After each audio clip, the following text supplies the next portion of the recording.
Hermanos, hermanas, un muy cordial saludo para cada uno de ustedes, siempre deseando en el Señor que se encuentre muy bien, siempre también pues rogando por sus vidas, deseando en el nombre de Cristo que ustedes pues estén gozando de las bondades de nuestro Padre y que pues estemos cada día creciendo en el conocimiento de nuestro Dios, que es pues nuestra tarea principal mientras estamos aquí a la espera de nuestro Salvador. Y pues aquí seguimos brindándoles estos espacios con recursos pues instructivos, edificantes, motivadores para nuestras vidas espirituales. Gracias de nuevo por la compañía. Gracias también por pues siempre compartir estos espacios, hacerlo llegar a más creyentes, más hermanos en la fe, donde quiera que se encuentren, para que nos sigamos edificando mutuamente. Siempre pues invitarles a compartir los vínculos de esos estudios y también se pueden dar la vuelta por el canal, donde ya pues ahí acostumbramos estar compartiendo algunos recursos que compartimos con la congregación aquí en Heredia. Bueno, hoy vamos a continuar hablando acerca, como decimos, del conocimiento de Dios. Estamos haciendo pues un estudio más devocional para que pues también esto pueda enriquecer nuestras vidas, nuestras, eh, nuestra relación personal con Dios y la devoción con Él. Hemos venido hablando en parte de pues hábitos espirituales, pero también hemos estado hablando un poco de los atributos divinos. Les recuerdo que hemos estado utilizando de este libro, El conocimiento del Dios Santo, pero ahí vamos utilizando algunos otros recursos complementarios. Eh, de paso, bueno, por lo menos yo estos libros de los que le hablo, pues los tengo en físico, posiblemente pues también se pueden encontrar virtuales, pero siempre al gusto y a la comodidad de cada uno, ¿verdad? Hay a quienes les gusta más. De hecho, personalmente siento que me ayuda más la lectura así, libro físico.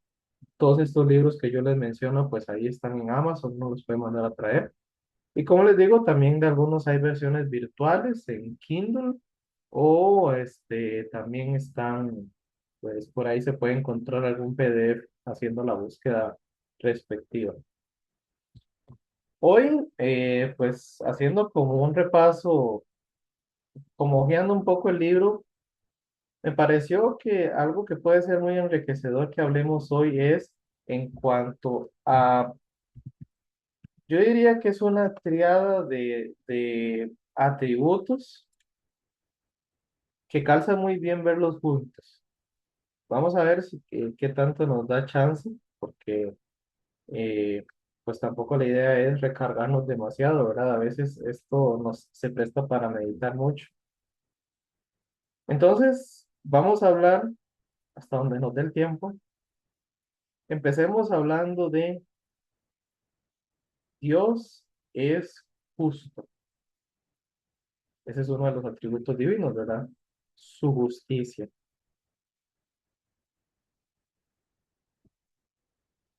Como siempre, voy a tomar algunas ideas de aquí, las vamos a comentar un poco y también las podemos ir complementando con el texto bíblico.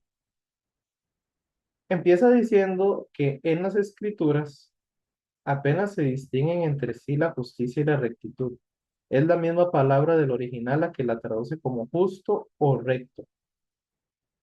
Entonces, si hablamos de justicia, hablamos de rectitud. Creo que pues todos nosotros, eh, queriendo o sin querer, utilizamos esta palabra, justicia, ¿verdad? No sé, por poner un ejemplo así muy cotidiano, digamos que, por ejemplo, en el trabajo, usted pues se ha esforzado por ser un buen empleado, pero resulta que le dan el puesto a otro que por lo menos a su criterio no lo merece, alguien que no tenía, que no se esmeraba mucho, que era impuntual, qué sé yo. ¿Y qué es lo primero que uno piensa? Eso no es justo, ¿verdad? qué sé yo, viendo algún partido de fútbol, alguna competencia, resulta que ese equipo es el que más atacó a lo largo del partido y viene el equipo contrario y en un solo contragolpe y mete el gol, hace una anotación y con eso gana. Y lo que le viene a la mente no, qué injusto. Porque la justicia tiene que ver con méritos, ¿verdad? Por lo menos en general así lo entendemos. La justicia tiene que ver con el hecho de que alguien reciba lo que merece, lo que le corresponde, ¿verdad? Entonces, si vamos un poco con esa definición, pues, y vamos a hablar de Dios, de hecho creo que este ejemplo es muy, creo que nos puede ilustrar bastante. Voy a compartirles aquí, permítame para enseñarles el texto bíblico. Les voy a compartir de nuestro software de Logos, que puede usarse en web, se puede descargar la aplicación y también está para teléfonos. Entonces, vamos a ir a un ejemplo bastante claro, que está en Génesis capítulo 18. El capítulo es muy largo, así que voy a tratar de sintetizar la idea.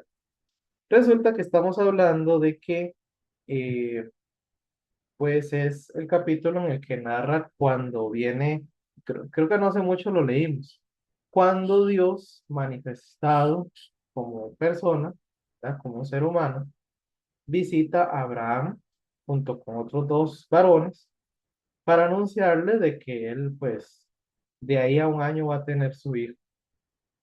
El punto no es esta historia, el punto es lo que ocurre después. Resulta que nos dice ahí el versículo 16 que los otros dos varones se fueron de ahí y fueron en dirección a Sodoma. Y entonces, por lo menos pareciera entenderse que Abraham se queda con el, el tercer varón, que parece ser que es Dios, personificado, tomando figura humana para hablar directamente con Abraham. Y entonces aquí él le cuenta, le dice versículo 20: puesto que el clamor contra Sodoma y Gomorra va en aumento y su pecado se ha agravado demasiado, voy ahora a descender allá para ver si lo que han hecho corresponde a las quejas que han llegado hasta mí. Si no es así, lo sabré. Entonces aquellos varones se apartaron y se fueron hacia Sodoma, pero Abraham seguía estando delante del Señor.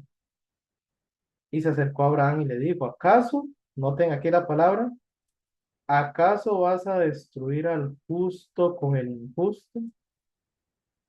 Vean que aquí de alguna manera Abraham está cuestionando, está poniendo a prueba, claro, no en un sentido negativo, ¿verdad? Sino más bien como para que no quede en duda la justicia de Dios. Él le pregunta: ¿acaso vas a destruir al justo con el injusto? Y le da un ejemplo. Tal vez haya 50 justos en la ciudad. ¿Acaso destruirás ese lugar y no lo perdonarás por los 50 justos que estén allá adentro? Y aquí es donde apela a la naturaleza de Dios. Lejos sea de ti hacer morir al justo con el impío y tratar al justo como el impío. Jamás hagas tal cosa. ¿Acaso el juez de toda la tierra no debe hacer lo que es justo? Posiblemente algunos interpreten esto como una falta de respeto, pero vean que Dios en ningún momento le responde así. No lo regaña. Porque vean que la forma en que lo dice Abraham está apelando al hecho de que Dios efectivamente actúe como el Dios que es y como el Dios justo que es. Abraham no cuestiona que se castigue al injusto. Él le cuestiona que vaya a castigar al justo con el injusto. Diciéndolo en una frase muy típica, él está diciendo que no paguen justos por pecadores. Entonces, ¿qué nos refleja aquí Abraham? Bueno, algo que también nosotros debemos de tener muy, muy claro, que como Dios es justo, Él tiene todo derecho de juzgar. Si tomamos el ejemplo de los jueces, ¿verdad? Los jueces legales, aquellos que realizan los juicios, valga la redundancia de palabras, ¿qué es lo que hace el juez? El juez escucha los distintos testimonios, ve las pruebas y las evidencias para determinar si aquel a quien se le está acusando merece el castigo que se plantea proponer. Entonces el juez lo que hace es ver en su propia justicia qué es lo que dice la ley y ver qué dice la ley al respecto de esta persona. Y si la persona ha infringido la ley, pues darle un castigo equitativo a su, su falta, a su transgresión. Así es con Dios, ¿verdad? Ninguno de nosotros puede cuestionar si Dios es justo, pero sí lo hacemos. Ahorita vamos a hablar más de eso. Eso es lo que está hablando aquí Abraham y le está diciendo, Señor, ¿has considerado que si ahí hay justos y tú castigas la ciudad por completo, en realidad vas a dejar de ser justo porque vas a hacer morir al que no lo merece junto con el que sí lo merece? Entonces, queda claro aquí que Abraham no cuestiona que Dios sea, que Dios ejecute castigo. No, él tiene todo derecho, porque él es justo. Él es el que ha establecido lo que es bueno y lo que es malo, lo que le agrada y lo que le desagrada. Pero sobre todo, él es el que sabe muy bien lo que no conviene y lo que sí conviene. Él sabe lo que es el pecado y sabe por qué el pecado merece castigo, por lo aborrecible, detestable y espantoso que es para nosotros. ¿Qué le responde Dios? Bueno, efectivamente Dios hace ver su justicia y le responde a Abraham, si dentro de la ciudad de Sodoma encuentras 50 justos, ojo, porque ya aquí es donde empieza a combinarse un atributo con otro.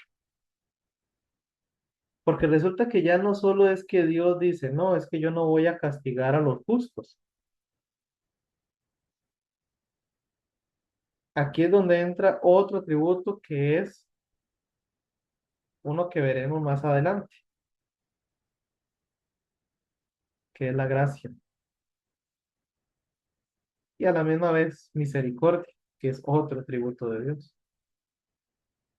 Porque Dios perfectamente hubiera dicho, no, a los 50 justos yo no los voy a castigar, solo voy a castigar a todo el resto. Pero no, resulta que Dios le dice a Abraham, no, si hay 50 justos, yo no voy a destruirlos a todos, voy a perdonar a todos los que estén ahí.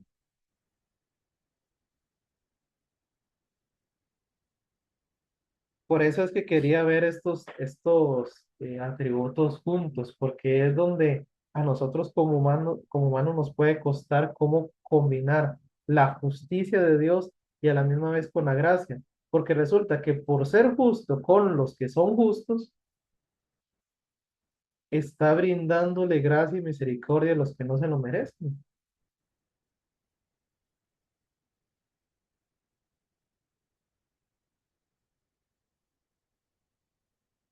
Y luego Abraham sigue diciéndole, y ustedes pueden ahí seguir la lectura, porque entonces le dice, bueno, y si resulta que si son 45 nada más, y Dios le dice, no, por esos 45 no voy a destruir la ciudad. Y si son 40 y si son 30 y si son 20 y Dios siempre le responde, aún por los que hayan, aún por 10 no la destruiré. Y luego termina ahí el capítulo diciendo que cuando el Señor terminó de hablar con Abraham se fue allí y Abraham volvió a su lugar.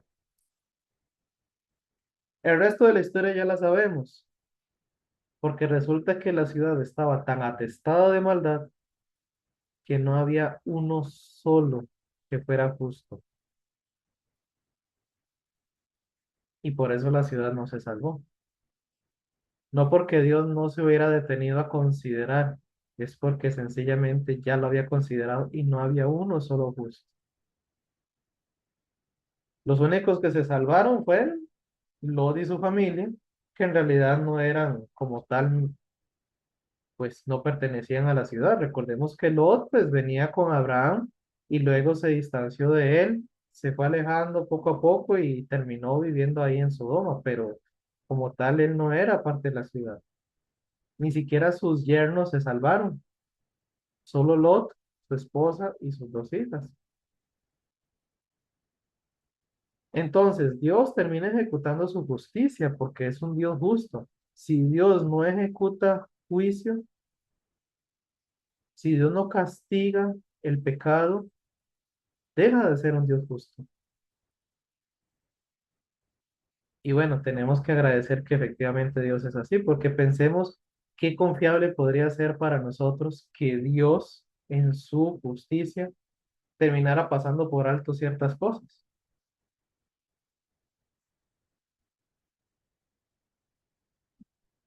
Qué difícil sería para nosotros que Dios diga, bueno, sí, yo sé que aquella persona, pues, no sé, eh, atacó a un niño, robó, acabó con la vida de alguien.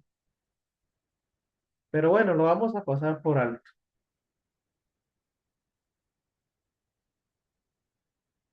Y hay muchos que dicen, ¿verdad? Pero porque Dios no juzga, no castiga hoy? ¿Por qué deja que haya maldad en el mundo? Ya eso, pues lo hemos estudiado bastante en Segunda de Pedro 3, que lo que podría parecer tardanza no lo es, más bien es gracia. Es gracia de Dios dando la oportunidad de que pues menos seres humanos sean castigados eternamente. Por eso lo que nos parece tardanza sencillamente es Dios dando la oportunidad. Pero llegará el momento, tal como lo atestigua la Escritura, llegará el momento de que Él va a ejecutar castigo. Y como dicen distintos textos, pues eh, Él va a recompensar a cada uno según sus obras. Voy a mencionarles algunos versículos que hablan sobre la justicia de Dios y cómo, pues efectivamente, o sea, eso es algo innegable, el cómo Él va a ejecutar castigo. Entonces, les voy a mencionar algunos solo como para mencionar, como para dar algunos ejemplos, especialmente en el Nuevo Testamento.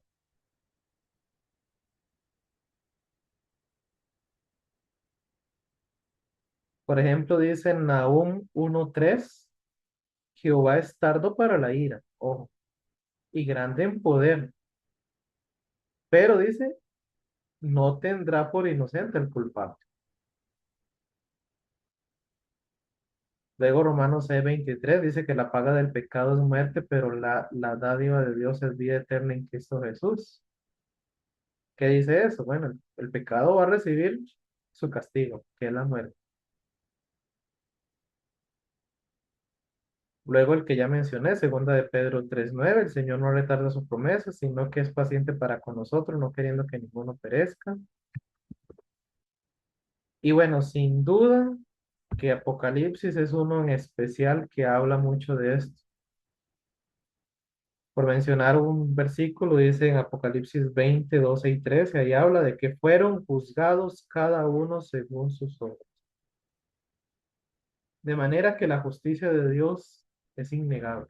Él va a ejecutar su castigo cuando llegue el momento. No va a pasar por alto el pecado,